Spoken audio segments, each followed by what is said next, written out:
Good morning ಸ್ನೇಹಿತರೆ, ಎಲ್ಲರೂ ಹೇಗಿದ್ದೀರಾ? ನಾನು ಚೆನ್ನಾಗಿದ್ದೀನಿ. ನೀವೆಲ್ಲರೂ ಚೆನ್ನಾಗಿದ್ದೀರಾ ಅಂತ ಭಾವಿಸ್ತೀನಿ. ಈ ವಿಡಿಯೋನ ಪೂರ್ತಿಯಾಗಿ ಕೊನೆವರೆಗೂ ನೋಡಿ. ಹಾಗೆ ಇನ್ನೂ ಯಾರು ನಮ್ಮ ಚಾನಲ್ನ ಸಬ್ಸ್ಕ್ರೈಬ್ ಆಗದೆ ನೋಡ್ತಾ ಇದ್ದೀರಾ, ಪ್ಲೀಸ್ ಸಬ್ಸ್ಕ್ರೈಬ್ ಆಗಿ. ಹಾಗೆ ಈ ನೇಚರ್ನ ಸೌಂದರ್ಯ ನೋಡಿ ನಿಮಗೆ ಏನು ಅನ್ನಿಸ್ತು ಅನ್ನೋದನ್ನ ಕಮೆಂಟ್ ಮೂಲಕ ತಿಳಿಸಿ. ಇದು ನನ್ನ ತಮ್ಮ ಓದಿದ ಸ್ಕೂಲು. ಹೀಗೆಲ್ಲ ಬಿದ್ದೋಗಿದೆ, ಇದು ಕ್ಲೋಸ್ ಆಗಿ ಹೋಗಿದೆ. ಈಗ ನಮ್ಮ ಹೊಲ್ದ ಹತ್ರ ಬಂದಿದ್ದೀನಿ ಫ್ರೆಂಡ್ಸ್, ಹಾಗೆ ಇರಿ.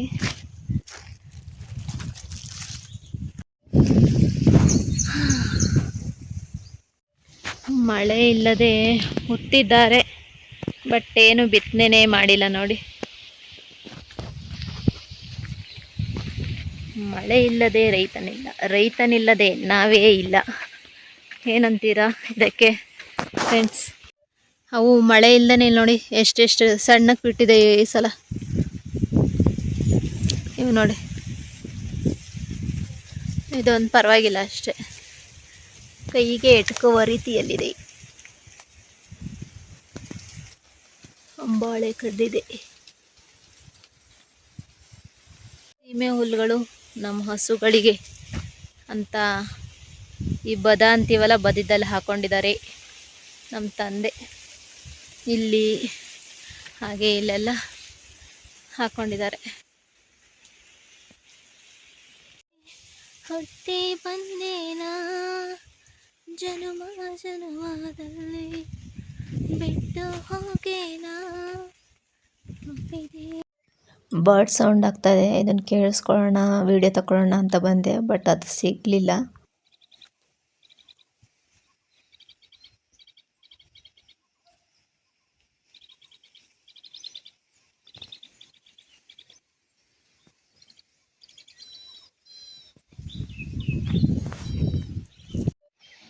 ನಮ್ಮಮ್ಮ ಹಾಕಿರೋದ್ರಲ್ಲಿ ಕನಕಾಂಬ್ರ ಬಿಟ್ಟಿದೆ ಗೈಸ್,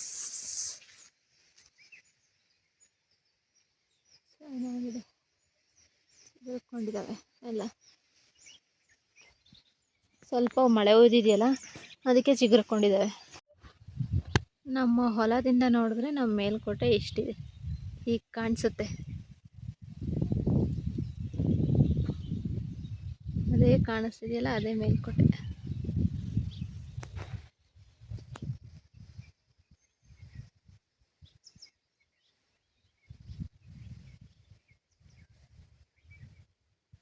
ಚಳಿಲಿ ಇಲ್ಲಂತ ನಡ್ಗೋಗ್ತೀವಿ, ಅಷ್ಟೊಂದು ಗಾಳಿ ಇರುತ್ತೆ.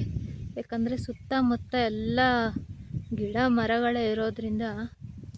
ಇದು ಝೂಮ್ ಮಾಡಿಲ್ಲ ನೋಡಿ.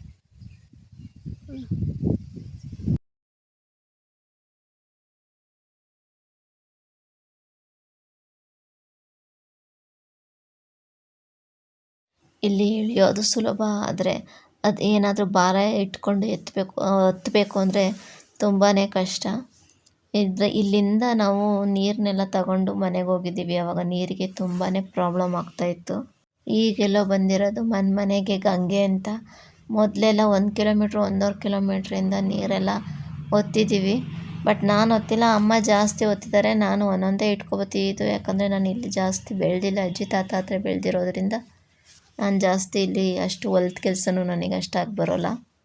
ಹುಲ್ಲಿಗೆಲ್ಲ ತುಂಬಾ ಕಷ್ಟ ಆಗುತ್ತೆ. ಸೀಬೆಹಣ್ಣು ಒಂದು ಬಿಟ್ಟಿಲ್ಲ, ಬಿಟ್ಟಿದೆಯಾ ಎಲ್ಲ ಚಿಕ್ಕವು.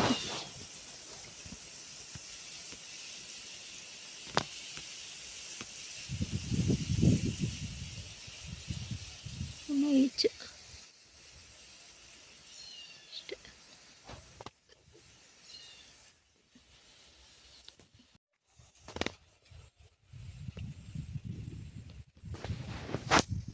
ಬಾಳೆಹಣ್ಣು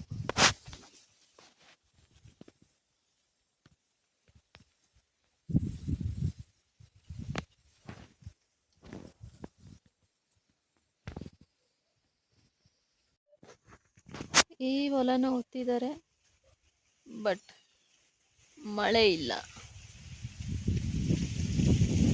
ಇಷ್ಟೊತ್ತಿಗೆ ರಾಗಿ ಹಾಕಬೇಕಾಯಿತು.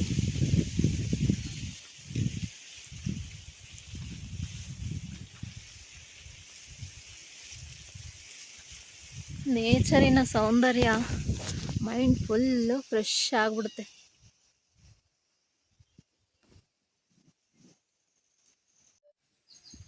ಹೇಗಾಗಿದೆ ತೆಂಗಿನ ಮರ.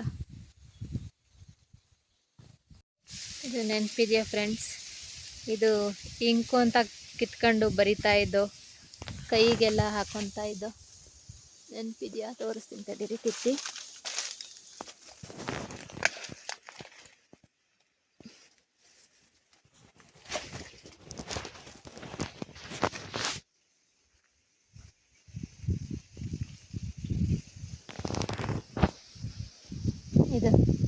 ಇದನ್ನು ಕಿತ್ತಿ ನೋಡಿ, ನೀಲಿ ಕಲರ್ ಬರುತ್ತೆ. ಇದನ್ನು ಇಂಕು ಅಂತ ಬರೀತಿದ್ದು. ಎಷ್ಟು ಜನಕ್ಕೆ ಗೊತ್ತಿದೆ ಹೇಳಿ, ಕಮೆಂಟ್ ಮಾಡಿ. ಹಾಗೆ ಹಲಸಿನ ಹಣ್ಣು ಬಂದಿದೆ, ಆದರೆ ಹಣ್ಣಾಗಿಲ್ಲ ಇನ್ನು. ಇಲ್ಲಿ ಮಂಗಗಳ ಕಾಟ ತುಂಬ ಇದೆ. ಸೊ ಮಂಗ ಏನಾದರೂ ಗೊತ್ತು ಅಂದರೆ ಉಡೀಸ್.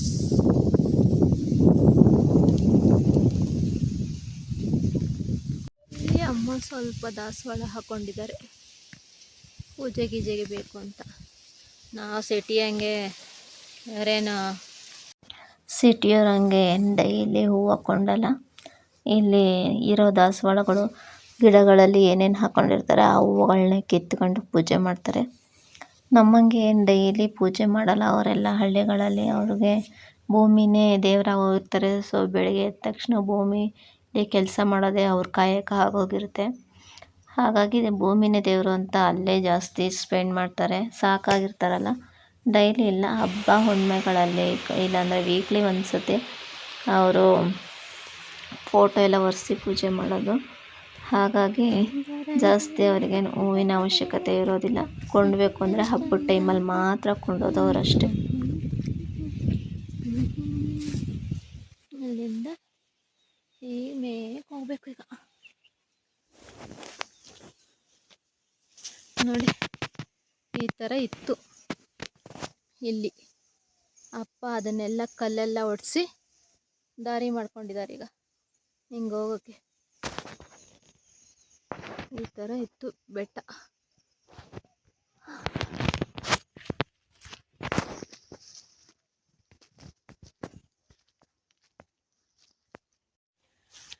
ಹಾಯ್ ಫ್ರೆಂಡ್ಸ್, ಮತ್ತು ಏನು ಸಮಾಚಾರ? ಎಲ್ಲರೂ ಹೇಗಿದ್ದೀರಾ?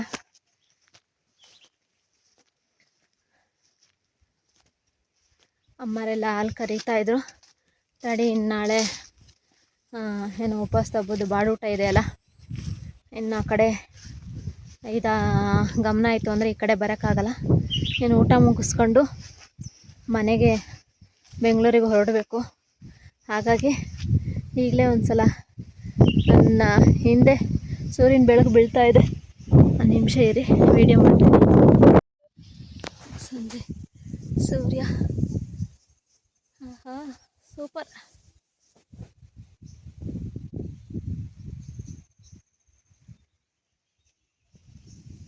ಮೋಡ ಕವಿದ ವಾತಾವರಣದ ಜೊತೆಗೆ ಸೂರ್ಯನ ಬೆಳಕು.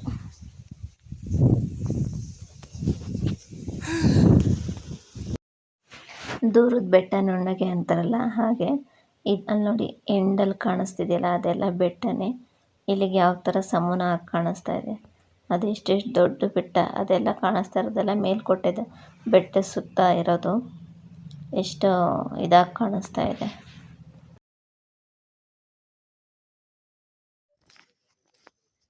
ಇದು ನೋಡಿ, ಈ ಬೀಜದಲ್ಲೇ ಎಣ್ಣೆ ತೆಗೆಯೋದು. ಇದನ್ನು ಚೆನ್ನಾಗಿ ಒಣಗಿಸಿ ಅದರೊಳಗೆ ಬೀಜ ಇರುತ್ತೆ, ಅದನ್ನು ಚಚ್ಚಿ ಎಣ್ಣೆ ತೆಗಿತಾರೆ.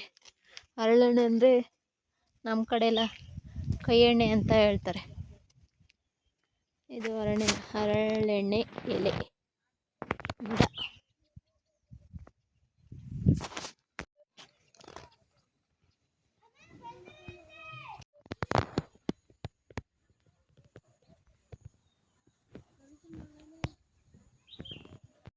ಸೋಮವಾರದ ಸಂಜೆ ಅಮ್ಮ ಅವರೆಕಾಳು ಮತ್ತು ಆಲೂಗೆಡ್ಡೆ ಹಾಕಿ ಸಾಂಬಾರು ಮಾಡಿದರು. ಈಗೊಂದು ಅವರೆಕಾಳು ಸೀಸನ್ ಅಲ್ಲದೆ ಇರೋ ಸೀಸನಲ್ಲೆಲ್ಲ ಬರ್ತಾಯಿದೆ. ಈಗ ಅವರೆಕಾಳು ಇತ್ತು. ನಮ್ಮಮ್ಮ ಮಾಡೋ ಸೂಪರ್. ನಮ್ಮಮ್ಮ ಇನ್ನೂ ಬಸ್ಸಾರು ಅಂತೂ ಸಖತ್ತಾಗಿ ಮಾಡ್ತಾರೆ. ಒಂದು ಸತಿ ನೀವು ಅದನ್ನು ವೀಡಿಯೋ ಹಾಕ್ತೀನಿ ಟೈಮ್ ಸಿಕ್ಕಿದಾಗ. ಇದು ಮಾರನೇ ಬೆಳಗ್ಗೆ ಬಾಡೂಟ ಅಲ್ವಾ, ಹಾಗಾಗಿ ಮರಿನೆಲ್ಲ ಬಿಡಿಸ್ತಾಯಿದ್ರು. ಹಾಗೆ ಒಂದು ಕ್ಲಿಪ್ಪಿಂಗ್ ತೊಗೊಂಡೆ. ಅಲ್ಲೆಲ್ಲ ಕ್ಲೀನ್ ಮಾಡ್ಕೊತಾ ಇದ್ದಾರೆ ಮಟನ್ ಹಾಕೋಕ್ಕೆ ಅಂತ. ನೀರು ಹಾಕಿ ಕುಯ್ದು ಮಟನ್ನ ಇಡ್ತಾರೆ. ಅಲ್ಲಿ ಗುಡ್ಡೆ ಇಡ್ತಾರೆ. ಆಮೇಲೆ ಕೆ ಜಿ ಮಾಡಿ ಯಾರ್ಯಾರು ಇಷ್ಟಿಗೆ ಅಂತ ಫಸ್ಟ್ ಹೇಳ್ಕೊಂಡಿರ್ತಾರೆ, ಇಷ್ಟು ಕೆ ಜಿ ಮಟನ್ ಬೇಕು ನಮ್ಮ ಮನೆಗೆ ಅಂತ. ಹಾಗಾಗಿ ಎಲ್ಲ ಕಟ್ ಮಾಡಿ ಅವರು ಡಿವೈಡ್ ಮಾಡ್ತಾರೆ, ಎಷ್ಟೆಷ್ಟು ಬೇಕು ಯಾರ್ಯಾರಿಗೆ ಎಷ್ಟೆಷ್ಟು ಅಂತ. ಬಿಡಿಸಿದಾಯಿತು. ಇಲ್ಲಿ ನೋಡಿ ಕಟ್ ಮಾಡ್ತಾ ಇದ್ದಾರೆ. ಮಟನ್ನೆಲ್ಲ ಕಟ್ ಮಾಡಿ ಸಪ್ರೇಟಾಗಿ ಇಡ್ತಾರೆ. ಈಗ ಪಾತ್ರೆಗೆ ಹಾಕ್ಕೊಂಡು ತೂಕ ಮಾಡಿ ಹಾಕಿ ಯಾರ್ಯಾರು ಎಷ್ಟೆಷ್ಟು ಕೆ ಜಿ ಹೇಳಿರ್ತಾರೋ ಅವ್ರಿಗೆ ಅಷ್ಟೆಷ್ಟು ಕೆ ಜಿ ಕೊಡ್ತಾಯಿದ್ದಾರೆ. ಒಂದೇ ಕಡೆ ಹೇಳ್ಕೊಂಡಿರಲ್ಲ, 3-4 ಕಡೆ ಮರಿನ ಮಟನ್ನ ಕೂತಿರ್ತಾರೆ. ಹಾಗಾಗಿ ಅವರು ಯಾರ್ಯಾರಿಗೆ ಹೇಳ್ಕೊಂಡಿರ್ತಾರೆ ಅವರು ಕೊಡ್ತಾರೆ. ನಾವು ಅಲ್ಲಿ ತಗೊಳ್ಳಿಲ್ಲ, ಈ ಕಡೆ ಬೇರೆ ಕಡೆ ಬಂದು ತಗೊಂಡು ಅದಕ್ಕೇ ಇಲ್ಲಿ ಇಸ್ಕೊಳ್ಳೋಣ ಅಂತಲೇ ಬರ್ತಾಯಿದ್ದೀವಿ. ಬರ್ರಿ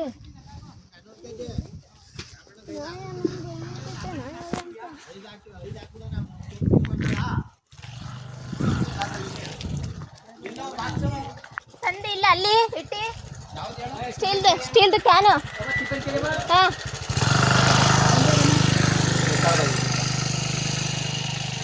ಅಮ್ಮ ವೀಡಿಯೋ ಮಾಡ್ಕೊತೀನಿ ಅಂದರೆ ಬೇಡ ಅವೆಲ್ಲ ವೀಡಿಯೋ ಮಾಡ್ಕೊಬಾರ್ದು ಹಂಗೆಲ್ಲ ಅಂತ ಅಮ್ಮ ವೀಡಿಯೋ ಮಾಡ್ಕೊಳಕ್ಕೆ ಬಿಡಲಿಲ್ಲ. ಇದು ಒಗ್ಗರಣೆ ಹಾಕಿದ್ದಾರೆ, ಹಂಗಾದ್ರೂ ಸ್ವಲ್ಪ ಕ್ಲಿಪ್ಪಿಂಗ್ಸ್ ಮಾತ್ರ ತಗೊಂಡೆ.